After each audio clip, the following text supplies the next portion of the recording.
आज हम सुनेंगे रमेश जाधव की कहानी, नासिक के एक साधारण लेकिन कर्मठ व्यक्ति की, जिसने अपने जीवन में स्वामी समर्थ के चमत्कार का प्रत्यक्ष अनुभव किया। रमेश एक बड़े प्रोजेक्ट के सिलसिले में दिल्ली जा रहे थे। उनके जीवन में सब कुछ सामान्य चल रहा था। करियर में उन्नति, परिवार का साथ और आत्मविश्वास से भरी दिनचर्या। लेकिन उन्हें पता नहीं था कि यह यात्रा उनके जीवन का एक अनोखा मोड़ बनने वाली है। दिल्ली के रास्ते में जब वे एक सुनसान हाईवे से गुजर रहे थे, अचानक उनकी गाड़ी से अजीब आवाज आई और कुछ ही क्षणों में गाड़ी बीच रास्ते में रुक गई। आसपास कोई गांव नहीं, न कोई वर्कशॉप। मोबाइल नेटवर्क भी बहुत कमजोर था, कॉल लग नहीं रही थी। धीरे धीरे अंधेरा घिरने लगा, गाड़ियों की आवाजाही भी कम हो गई थी। रमेश के मन में चिंता की लहर दौड़ गई। अब क्या करूं? अगर कोई मदद न मिली तो? थकान, डर और तनाव ने उन्हें घेर लिया। वे गाड़ी के अंदर बैठे आसमान की ओर देख रहे थे और सोच रहे थे कि किस्मत ने यह कठिन पल क्यों भेजा। कुछ दिन पहले उनके एक मित्र ने कहा था, रमेश, जब भी जीवन में उलझन हो तो अक्कलकोट जाकर स्वामी समर्थ के चरणों में प्रार्थना करना। वहां से हमेशा कोई न कोई मार्गदर्शन जरूर मिलता है। उस वक्त रमेश ने यह बात हल्के में ली थी, पर अब जब वे इस स्थिति में फंसे थे तो वही शब्द उनके मन में गूंजने लगे। उन्होंने मन ही मन कहा, स्वामी समर्थ, अगर आप सच में मेरे साथ हैं तो मुझे इस अंधेरी राह से निकलने का रास्ता दिखाइए। और तभी कुछ दूर हेडलाइट की हल्की झिलमिलाहट दिखी। एक ट्रक धीरे धीरे उनकी ओर आ रहा था।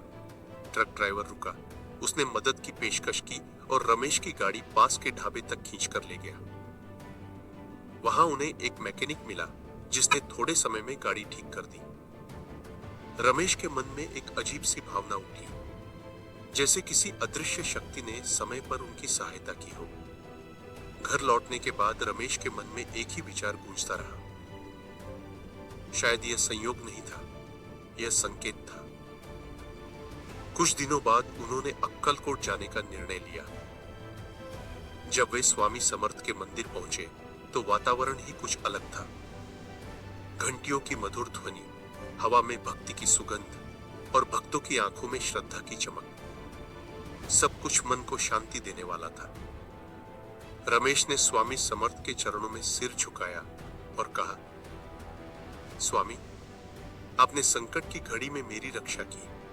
मुझे वह शक्ति दीजिए कि मैं हर कठिनाई का सामना धैर्य से कर सकूं। उस क्षण उनके भीतर से जैसे भय मिट गया, दिल हल्का हो गया, मन में एक नई स्थिरता आ गई। रमेश ने कुछ दिन अक्कलकोट में ही बिताए। सुबह सुबह आरती, ध्यान और भजन में लीन हो जाते। हर शाम मंदिर की शांति में बैठकर स्वामी समर्थ का नाम जपते। धीरे धीरे उन्हें महसूस हुआ कि जीवन की सारी उलझनें केवल मन की थी। जब मन शांत होता है तो हर कठिनाई का हल स्वयं मिल जाता है। अक्कलकोट से लौटने के बाद उन्होंने अपने जीवन में कई बदलाव किए। अब वे किसी भी काम से पहले पूरी तैयारी करते। गाड़ी की जांच, रूट की जानकारी और आवश्यक चीजों की सूची, सब कुछ व्यवस्थित। और सबसे जरूरी, वे हर यात्रा की शुरुआत जय जय स्वामी समर्थ कहकर करते। धीरे धीरे रमेश का जीवन पहले से अधिक सुसंगत और शांत हो गया। उन्होंने समय पर प्रोजेक्ट पूरा किया और अपने काम में सराहना पाई। पर उनके लिए सबसे बड़ा इनाम था मन की शांति। वे कहते हैं, स्वामी समर्थ के दर्शन ने मेरे भीतर वह स्थिरता दी जो किसी दवा या सलाह से नहीं मिल सकती थी। जब श्रद्धा जागती है तो डर मिट जाता है। रमेश की कहानी हमें यह सिखाती है कि कठिनाइयां जीवन का हिस्सा है, पर विश्वास और धैर्य से हर समस्या का समाधान संभव है।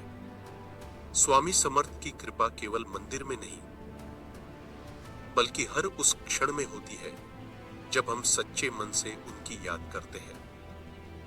श्रद्धा वह शक्ति है जो भय को साहस में बदल देती है और समर्पण वह मार्ग है जो अंधेरे को प्रकाश में बदल देता है।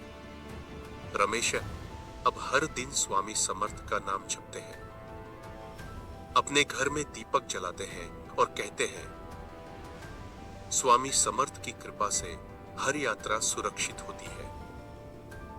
बस मन में विश्वास और हृदय में नम्रता रखनी चाहिए।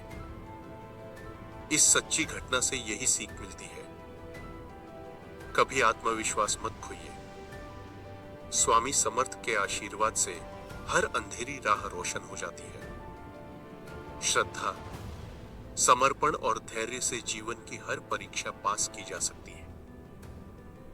जय जय स्वामी समर्थ। हर कठिनाई में, हर सफर में स्वामी समर्थ आपके साथ है।